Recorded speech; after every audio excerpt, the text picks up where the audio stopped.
Welcome everybody again, and today we're speaking to another of our authors from the forthcoming book, Deconstructing Whiteness, Empire and Mission. Today we'll be speaking to Jione Havea. So welcome, Jione. Thank you. Could you introduce yourself, please? Thank you.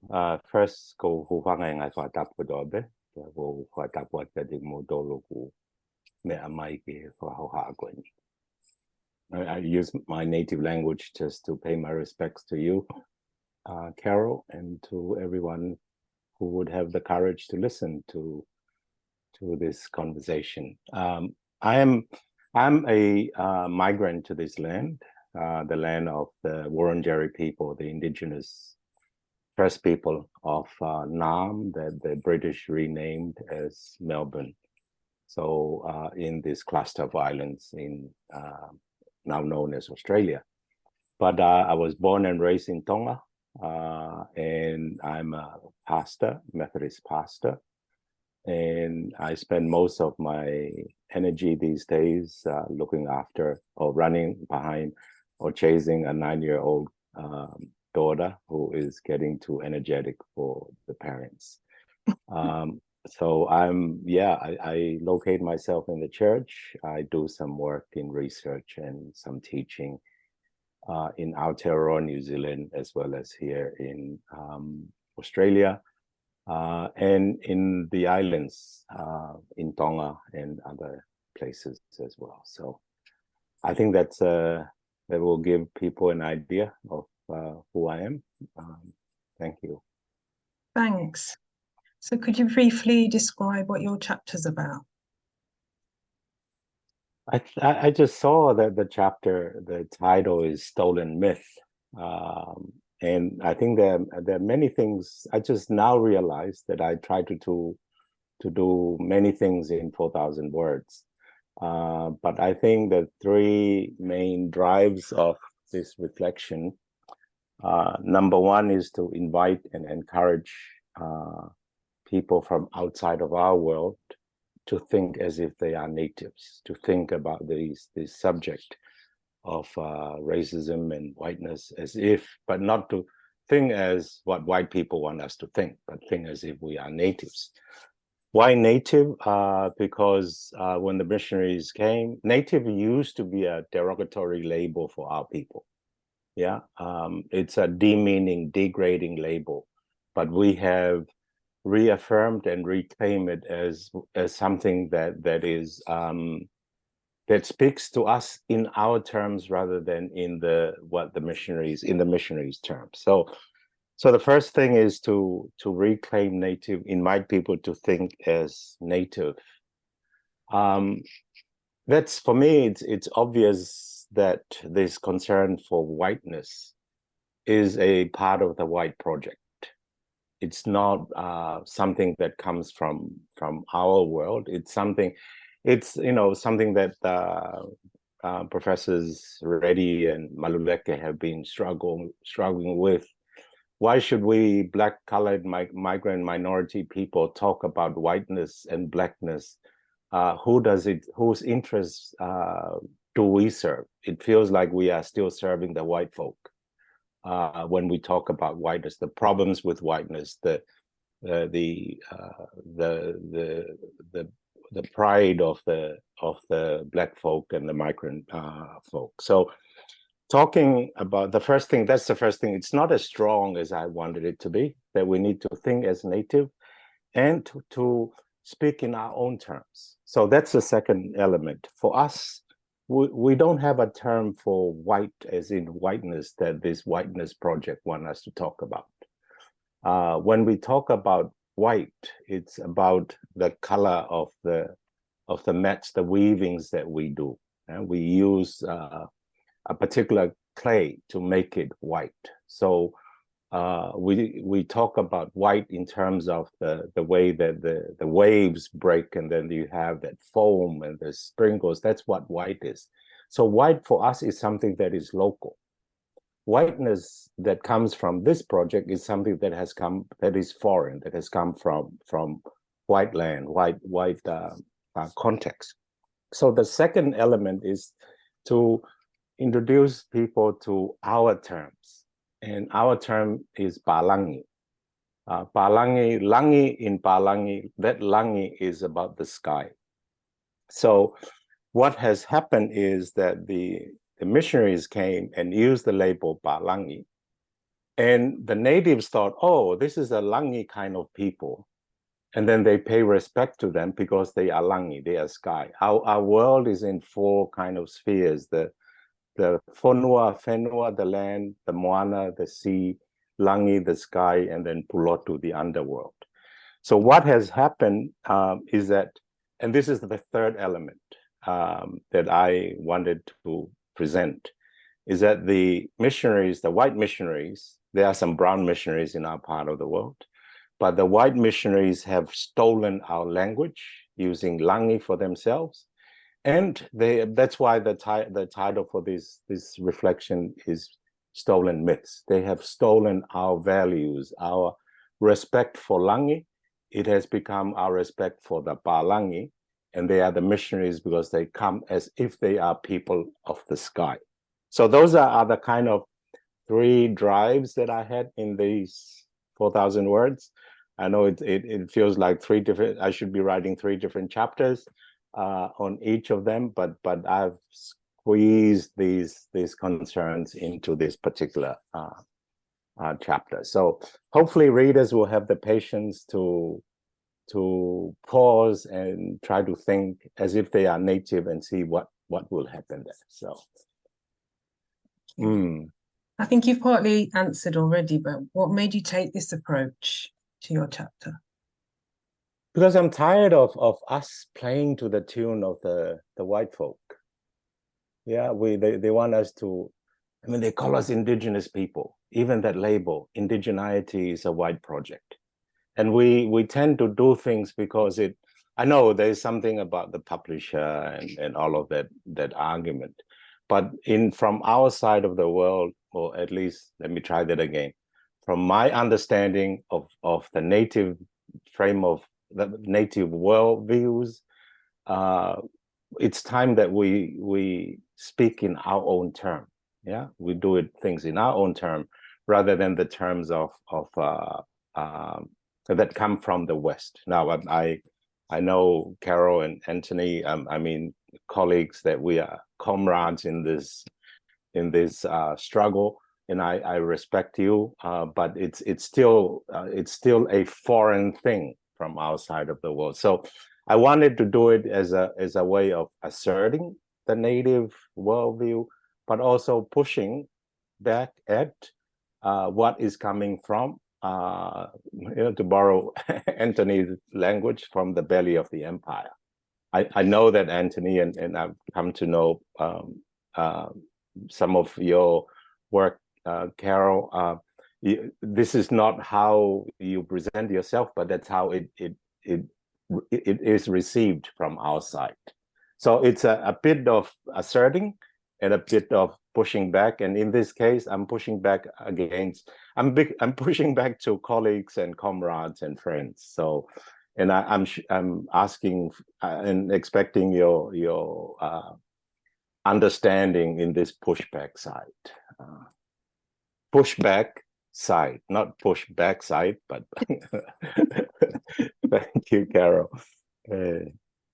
So moving on from that, what would you say has shaped your social conscience? Oh my, many things. One of them is that there's ongoing colonization in our part of the world. We still have islands that are under colonization. We have the Kanaka, the people that are under the French, and the island is called New Caledonia. Then there are the Maohinui that are now known in world geography as the French Polynesia. So those two are under the French. Rapa Nui is Easter Islands in Chile. We have West Papua, that's under the Indonesian government. And the Americans, of course, I mean, the Marshall Islands, and there are there's an island now known as American Samoa, but it is Tutuila in our part of the world. So that's the primary reality that forms my social consciousness. That colonization continues, and that colonization started with the colonial project, the white project. The underside of that is that that I belong as a Methodist pastor. I belong to a religion that participated in this colonial project. Christianity is the biggest mover of colonization in our part of the world. Not just a mover, but the one that makes it acceptable. Because colonization, occupation came with the people of the cloth. So they have baptized this colonization. And behind this colonization is this concern for the whiteness that comes in this that comes with this particular project. So colonization, the Christianity, the involvement of Christianity in colonization, those have formed my way of thinking, and the reality of poverty. The reality of poverty is a big struggle for us. It's let me say that, but this is not about a matter of degree or grade. It's poverty is not as bad for us because of the numbers. Yeah, some of our islands is just a few thousand in numbers compared to like nations in Africa or Asia, where you have millions and millions of poor people who are going hungry. So the numbers is not as big with us, but poverty is still very much part of it. So you have colonization, Christianity, poverty, and I'll probably add the way that so-called civilization that have come from the West have affected the worldviews of our people. And especially ways in terms of culture, but also drugs. So it's not just a soft cultural impact on our thinking, but also there's this thing that coerces our folk.